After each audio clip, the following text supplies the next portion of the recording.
ससे पालन करणारा हा इंजिनियर तरुण ठरलाय यंदाचा कृषी रत्न। वाह, क्या बात आहे। आजच्या पुरस्कारातलं एक वेगळं कृषी रत्न, कोकणातल्या इंजिनियर तरुणाची सशांची आगळी वेगळी शेती। निलेश गोसावी यांना मी विनंती करेल की आपण व्यासपीठावरती यावं। जोरदार टाळ्या लावून आहेत निलेश गोसावी यांच्या या यशस्वी प्रयोगाकरता, या शेतीकरता।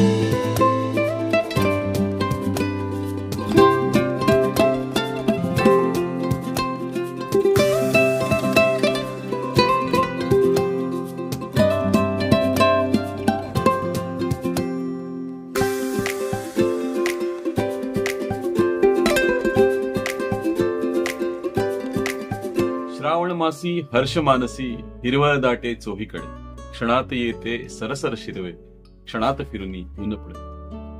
मित्रांनो, बालकवींच्या या ओळी यामध्ये म्हटल्याप्रमाणे एका क्षणात ऊन येतं, एका क्षणात पाऊस येतो, सगळीकडे हिरवळ दाटते आणि असा हा श्रावण महिना आपल्या मनाला मोहून जातो। मित्रांनो, या वर्षीचा हा श्रावण महिना आमच्यासाठी असेच छान छान आनंदाचे आल्हाददायक क्षण घेऊन आलाय आणि त्यामुळेच आमच्या मनावरती ही दाटलेली हिरवळ तुमच्या सोबत शेअर करण्यासाठी आजचा व्हिडिओ आम्ही करत आहोत। मित्रांनो, तुम्ही जेव्हा एखादं काम करत असता, तुम्ही जेव्हा एखादं ध्येय गाठण्याचा प्रयत्न करत असता, त्यावेळेस हे ध्येय गाठताना तुम्हाला जी शाबासकी मिळते, तुमच्या कामाचं जे कौतुक होतं, ते तुमच्या पाठीवरती कौतुकाची जी थाप मिळते, त्यामुळे तुम्हाला खूप जास्त प्रोत्साहन मिळतं, नवीन उमेद येते।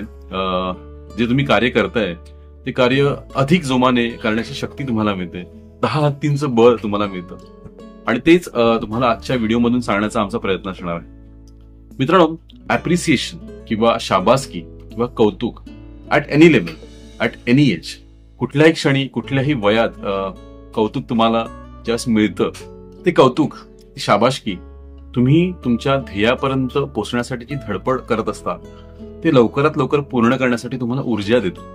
आणि यस मित्रांनो, हीच कौतुकाची थाप, ही शाबासकी आम्हाला या श्रावण महिन्यात बऱ्याच जणांकडून मिळाली आहे, आप्तजनांकडून मिळाली आहे, काही मोठ्या माणसांकडून मिळाली आहे आणि तेच शेअर करण्यासाठी आम्ही आजचा व्हिडिओ करत आहोत। मित्रांनो, आम्ही म्हटल्याप्रमाणे आमचं अभंगू रॅबिट फार्म हे कोकणातल्या सिंधुदुर्ग जिल्ह्यातील कुडाळ तालुक्यातील निरुखे या आमच्या गावी आहे आणि या गावचे आमचे सरपंच श्रीयुत कीर्तिकुमार तेरसे, उपसरपंच श्रीयुत रामकृष्ण तेरसे आणि सिंधुदुर्ग भाजप महिला मोर्चा जिल्हाध्यक्षा आमच्या गावच्या वहिनी सौ संध्या तेरसे यांच्याकडनं ज्यावेळेस आमचा सत्कार करण्यात आला, त्यावेळेस आम्हाला खूप भरून आलं, कारण की निरुखे हे आमचं गाव, हे आमचं कुटुंब आहे आणि ज्या कुटुंबाकडनं तुम्हाला कौतुकाची शाबासकीची थाप मिळते, त्यावेळेस तुम्हाला भरून येतं, नाही का?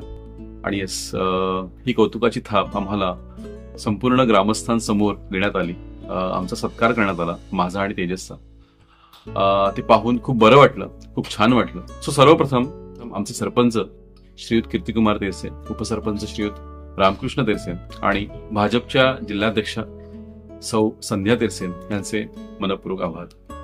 तुमची कौतुकाची थाप, तुमचे असेच शुभेच्छा आणि आशीर्वाद आमच्या पाठीशी सदैव राहतील अशी आम्ही अपेक्षा करतो। मित्रांनो, यापुढे जाऊन आम्हाला ॲग्रोवन, सकाळ समूहाचं ॲग्रोवन हे जे कृषी विषयक दैनिक निघतं, तिथे आम्हाला 20 ऑगस्ट 2024 या दिवशी त्यांच्या कृषी प्रेरक यशोगाथेमध्ये स्थान देण्यात आलं।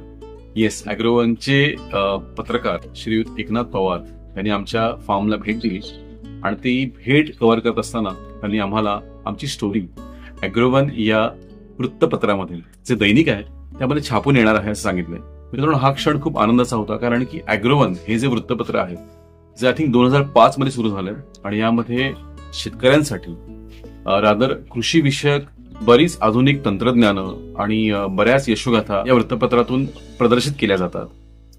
मित्रांनो, हे वृत्तपत्र शेतकऱ्यांसाठी खरंच एक वरदान आहे आणि मला वाटतं पूर्ण महाराष्ट्रामध्ये जवळपास लाखभर शेतकरी हे दैनिक दररोज वाचत असतात. त्यामुळे आम्हाला या दिवशी जवळपास लाखभर शेतकऱ्यांपर्यंत पोहोचता आलं या दैनिकाद्वारे. त्यामुळे ॲग्रोवन या दैनिकाचाही मनपूर्वक आभार. त्यानंतर आमचे नाथ बांधव मित्रांनो, आम्ही नाथपंथी गोसावी या समूहात मोडतो आणि आमच्या नाथ समूहाचे प्रमुख श्री विनोद काळसेकर आणि नाथ बांधवांनी आमचा सत्कार करण्याचं ठरवलं.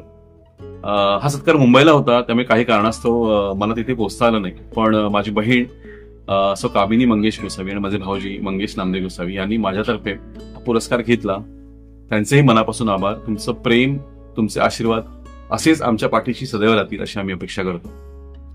आणि मित्रांनो, last but not the list, news 18 Lokmat. Yes, news 18 Lokmat हे मराठी न्यूज चॅनल जे इंटरनॅशनली पाहिलं जातं.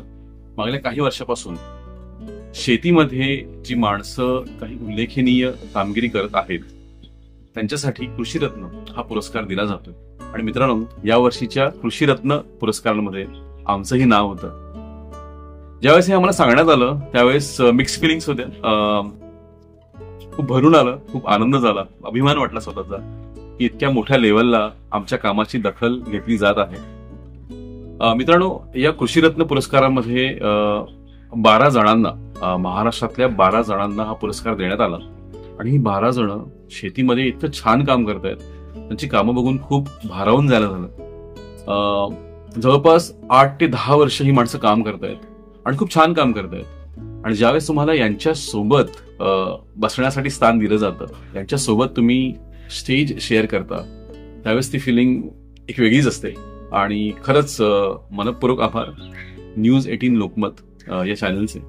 मित्रांनो, यावेळेस हा पुरस्कार देण्यासाठी आपल्या महाराष्ट्र राज्याचे कृषी मंत्री श्री धनंजय मुंडे साहेब हे आले होते आणि त्यांनीही आमच्या ससेपालन या व्यवसायाचं खूप कौतुक केलं. त्यांच्यासाठी हा व्यवसाय नवीन होता, त्यांनी पूर्णपणे या व्यवसायाची माहिती घेतली आणि आम्ही काही प्रश्न उपस्थित केले, जसं की ससेपालन हा व्यवसाय अजूनही सरकारच्या दरबारी शासनमान्य ज्या स्कीम्स आहेत त्यांचा अभाव आहे ससेपालनाला. सो त्यांनी याबद्दलही आम्हाला पॉझिटिव्ह होप दिलेली आहे की आम्ही हा व्यवसाय सरकारी योजनांमध्ये कसा आणता येईल यासाठी प्रयत्नशील असू आणि हा व्यवसाय खूप मोठा करू असं त्यांनी आम्हाला आश्वासन दिलं आहे. येस, आम्ही त्याचा पाठपुरावा करूच. पण येस, इतक्या मोठ्या लेवलला एका पंचतारांकित हॉटेलमध्ये, हॉटेल हयात पुणे येथे हा पुरस्कार सोहळा पार पडला. फक्त माझंच नाही तर माझे कुटुंबीय, माझी आई, माझी पत्नी तेजस, माझी मुलं, माझ्या बहिणी आणि भाऊजी या सर्वांना या सोहळ्यासाठी आमंत्रित करण्यात आलं होतं. त्यामुळे हा सोहळा एकंदर आमच्या पूर्ण कुटुंबासाठी एक आनंददायी क्षण होता आणि तुम्हाला हे सर्व क्षण या व्हिडिओमध्ये पाहता येणार आहे. मित्रांनो, खूप अल्पावधीतच आमच्या कार्याची दखल घेण्यात आली आहे असं मी म्हणेन. आम्हाला अजून खूप मोठं काम करायचंय. आम्ही जे कार्य करण्याच्या तयारीत आहोत किंवा आमचं जे ध्येय आहे त्याचं 10% ध्येय आम्ही अजूनही अचीव्ह करू शकलो नाही आहोत. पण येस मित्रांनो, तुमचे आशीर्वाद आणि तुमचं प्रेम जर असंच राहिलं तर आम्ही लवकरच आमचं जे गोल आहे, आमचं जे ध्येय आहे ते गाठण्याचा पुरेपूर प्रयत्न करू. आणि यासाठी आम्हाला तुम्हा सर्वांचं प्रेम, आशीर्वाद तर हवाच आहे, पण तुमचा सहभागही हवा आहे. ॲग्रोवन या वृत्तपत्राबद्दल मला तुम्हाला अजून जास्त सांगायला आवडेल, कारण की हे वृत्तपत्र महाराष्ट्रातल्या कोण्याकोण्यामध्ये जे शेतकरी आहेत त्यांच्यापर्यंत पोहोचवलं जातं. आणि मित्रांनो, आमची यशोगाथा 20 ऑगस्ट 2024 या दिवशी ज्यावेळेस प्रदर्शित झाली, नंतर आम्हाला महाराष्ट्रातल्या बऱ्याच ठिकाणाहून शेतकऱ्यांचे फोन आले. त्यांनी आमच्या कामाचं कौतुक केलं आणि त्यांनाही ससेपालन कसं केलं जातं, याचं प्रशिक्षण कसं मिळेल याबद्दल त्यांनी आम्हाला विचारणा केली. सो मित्रांनो, येस, ज्यांनी आम्हाला आतापर्यंत विचारलंय की आमचं नेक्स्ट प्रशिक्षण कधी असणार आहे, सो गणपतीनंतर आपण लगेचच 21 सप्टेंबर या दिवशी आपलं पुढचं प्रशिक्षण घेऊन येत आहोत. आमच्या कुठल्याही युट्यूब व्हिडिओच्या डिस्क्रिप्शन मध्ये तुम्हाला आमचा गुगल फॉर्म मिळेल. याही व्हिडिओच्या डिस्क्रिप्शन मध्ये तुम्हाला आमचा गुगल फॉर्म मिळेल. गुगल फॉर्म तुम्ही भरून ठेवा, जेणेकरून आम्ही तुमच्यापर्यंत लवकरात लवकर पोहोचू. मित्रांनो, आम्हाला जे आतापर्यंत पुरस्कार मिळालेले आहेत श्रावण महिन्यामध्ये, त्या सर्व पुरस्कारांची एक चित्रफीत आम्ही या नंतर दाखवणार आहोत. त्याचा तुम्ही आनंद घ्या. लोकमत मध्ये जो सोहळा पार पडला तो पूर्णच्या पूर्ण 5 मिनिटांचा सोहळा आम्ही तुम्हाला या पुढच्या चित्रफितीमध्ये दाखवणार आहोत त्याचाही आनंद घ्या आणि तुम्हाला व्हिडिओ कसा वाटला हे आम्हाला कमेंटद्वारे नक्की सांगा. असंच तुमचं प्रेम, असेच तुमचे आशीर्वाद आमच्यावरती सदैव बरसत राहू. आम्ही लवकरच आमच्याद्वारे सांगलीमध्ये जे एक नवीन फार्म सुरू करण्यात आला आहे 15 ऑगस्टच्या दिवशी, त्याचा व्हिडिओ घेऊन येत आहोत. तुम्हाला या व्यवसायाबद्दल काही प्रश्न असल्यास, तुमच्या काही शंका असल्यास आम्हाला नक्की विचारा. आम्ही त्या प्रश्नांची उत्तर देण्यासाठी बांधील आहोत. चला तर मित्रांनो, लवकरात लवकर आपण सर्व एकत्र येऊ आणि खूप छान सस्यपालन हा व्यवसाय मोठा करू. सस्यपालनाचे असेच छान छान व्हिडिओ घेऊन आम्ही पुन्हा तुमच्या समोर येणार आहोत. तोपर्यंत धन्यवाद.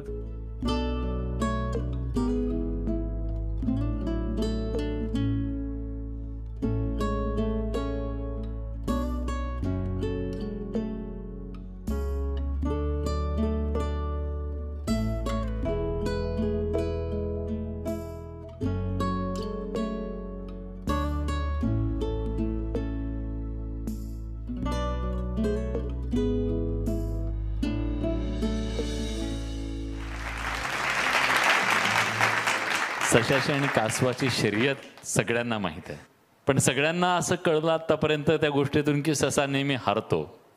पण सशानं या माणसाला जिंकून दिलंय आणि सशाची सुद्धा शेती असू शकते.